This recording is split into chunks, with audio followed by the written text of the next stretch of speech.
Undisputed.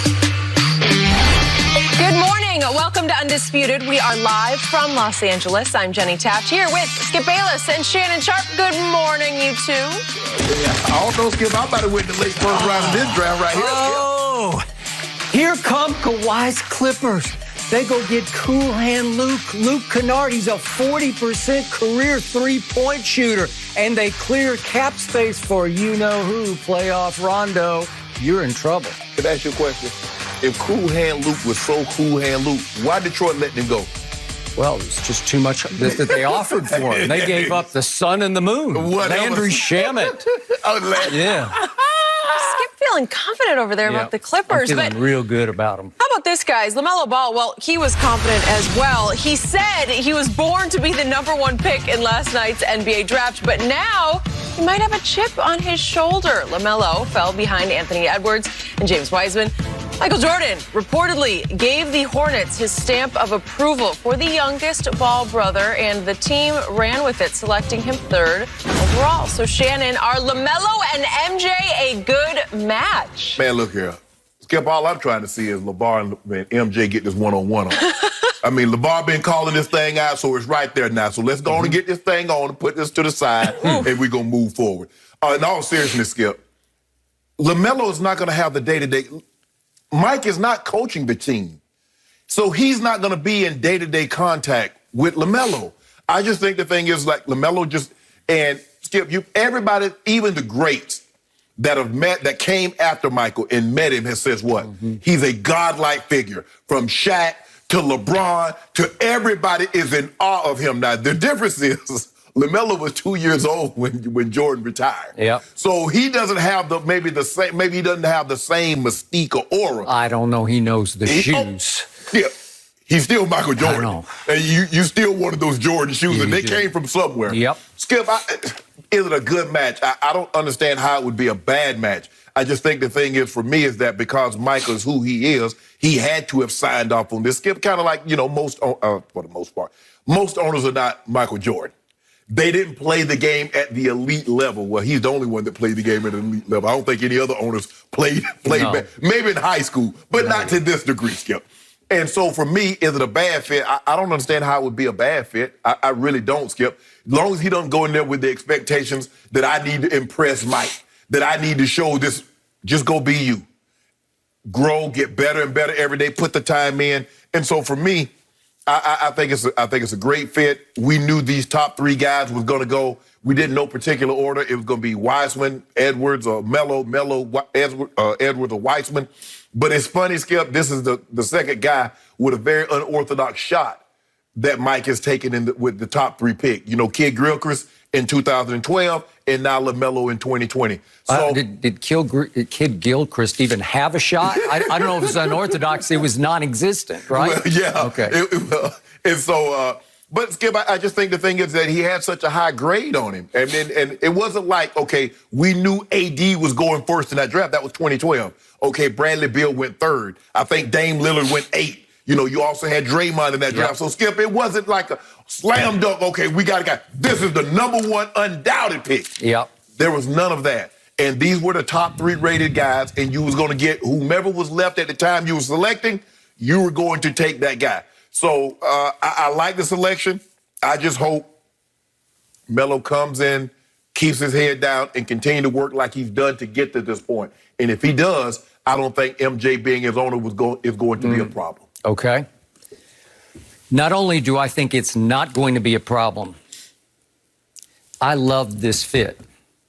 This, for me, was a match made in hoop heaven. LaMelo plus MJ.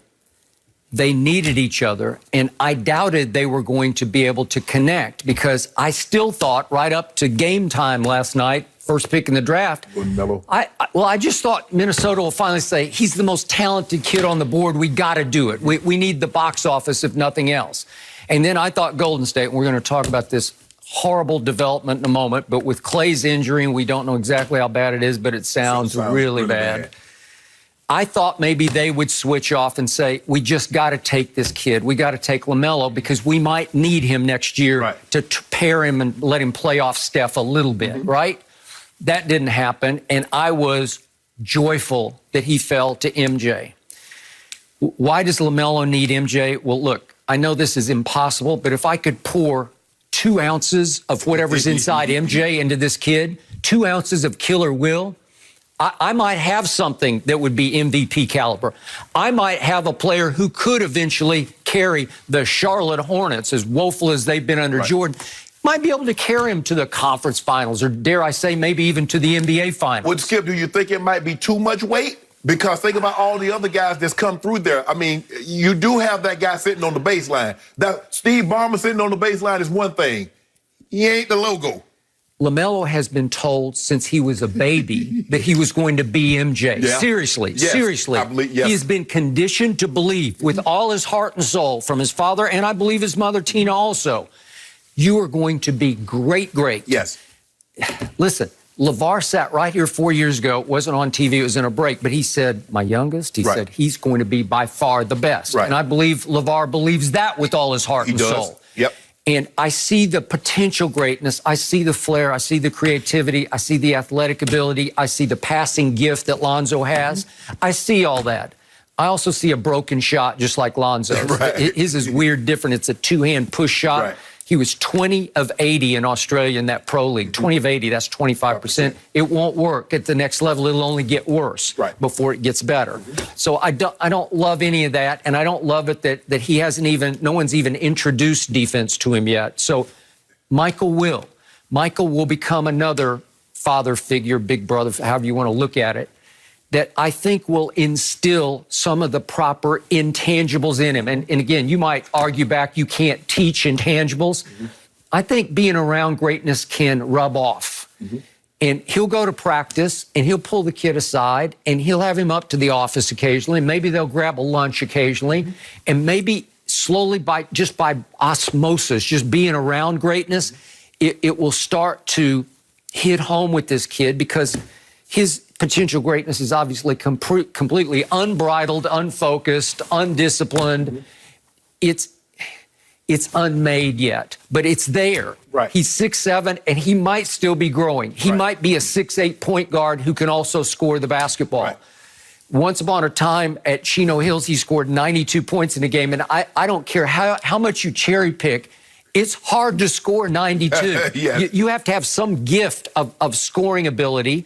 And he does. Well, that was the beginning of the no defense. Okay, It might have started in that game. It might have been brewing, but once you get 92, like, oh, I kind of like And this. that was kind of LeVar coaching the team, even though he wasn't an official coach. Right. And it was all three brothers together, and they went 35-0 and won the California State Championship. Well, Skip, that was the following year, because remember, Lamelo has broke the record, scored 72, and then he got hurt, and then Melo come back a couple of games later and get 92. Here we go. Okay, so why does Michael need Melo?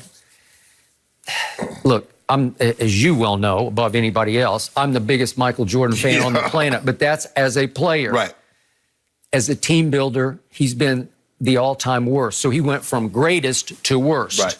Because 15 years, he has overseen the basketball operation in Charlotte, his home area, home state. And they love him there, obviously, but they do not love what has happened, because they've made the playoffs 3 times in 15 years. Think about that, 3 times. And they lost all 3 first-round series. They got swept twice. And their overall record in the playoffs is now 3-12. That ties Minnesota for the worst playoff winning percentage over the last 15 years. Right.